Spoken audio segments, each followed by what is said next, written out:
پرماؤنٹ global امریکی صدر Donald Trump کے ساتھ قانونی تنازعہ طے کرنے کے لیے $16 ملین ادا کرنے پر راضی ہو گیا ہے۔ یہ تنازعہ سی بی ایس پر نشر ہونے والے سابق نائب صدر کمالا ہیرس کے انٹرویو سے متعلق تھا۔ ٹرمپ نے گزشتہ اکتوبر میں مقدمہ دائر کیا تھا جس میں الزام لگایا گیا تھا کہ نیٹ ورک نے 60 منٹس نیوز پروگرام پر نشر ہونے والے انٹرویو کو ڈیموکریٹک پارٹی کے حق میں ترمیم کیا تھا۔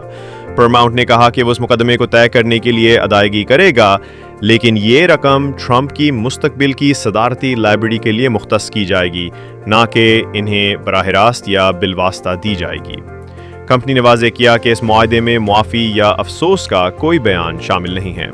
ٹرمپ کے قانونی ٹیم کے ترجمان نے اس معاہدے کو امریکی عوام کے لیے جیت قرار دیا اور کہا کہ سی بی ایس اور پیراماؤنٹ گلوبل کو اس تاریخی مقدمے کی مضبوطی کا احساس ہوا اور ان کے پاس معاہدہ کرنے کے علاوہ کوئی چارہ نہیں تھا۔ سی بی ایس، جو پیراماؤنٹ کی ملکیت ہے، نے پہلے کہا تھا کہ یہ مقدمہ مکمل طور پر بے بنیاد ہے اور اسے مسترد کرنے کی درخواست کی تھی۔ اس نے زور دیا کہ نشریات جعلی یا دھوکہ دہی پر مبنی نہیں تھیں۔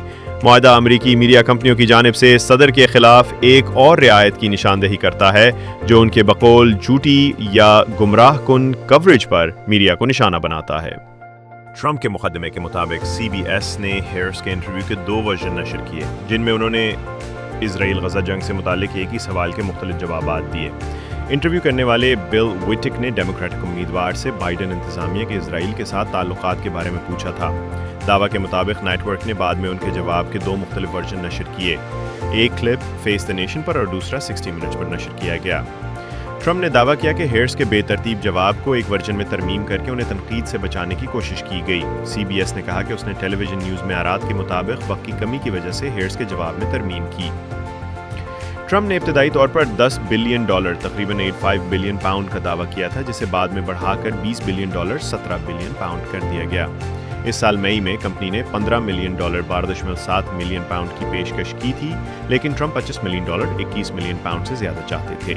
پیراماؤنٹ نے منگل کو جاری کردہ بیان میں تصدیق کی کہ معاہدے کی رقم میں صدر کے قانونی اخراجات شامل ہیں اور یہ کہ 60 منٹس مستقبل کے صدارتی امیدواروں کے انٹرویو کے ٹرانسکرپٹس جاری کرے گا۔ یہ معاہدہ پیراماؤنٹ کی اسکائی ڈانس میڈیا کے ساتھ مجوزہ انضمام سے قبل طے کیا گیا، جس کا فیڈرل کمیونیکیشنز کمیشن جائزہ لے رہا ہے اور تکنیکی طور پر ٹرمپ اسے روکنے کا اختیار رکھتے ہیں۔ معاہدے کے مذاکرات کے دوران سی بی ایس نیوز کے کچھ ایگزیکٹوز بشمول chief executive Wendy McMahon مافسیف نے اپنی ملازمت چھوڑ دی کیونکہ وہ ٹرمپ سے معافی مانگنے کے لیے تیار نہیں تھے۔ رپورٹس کے مطابق معاہدہ ادائیگی کو ایک سرکاری عہدیدار کو رشوت دینے کے طور پر دیکھے جانے کے خدشات بھی تھے۔ یہ معاہدہ والٹ ڈزنی کی ملکیت والی اے بی سی نیوز کے ٹرمپ کے ہتک عزت کے مقدمے کو طے کرنے کے فیصلے کے بعد سامنے آیا ہے۔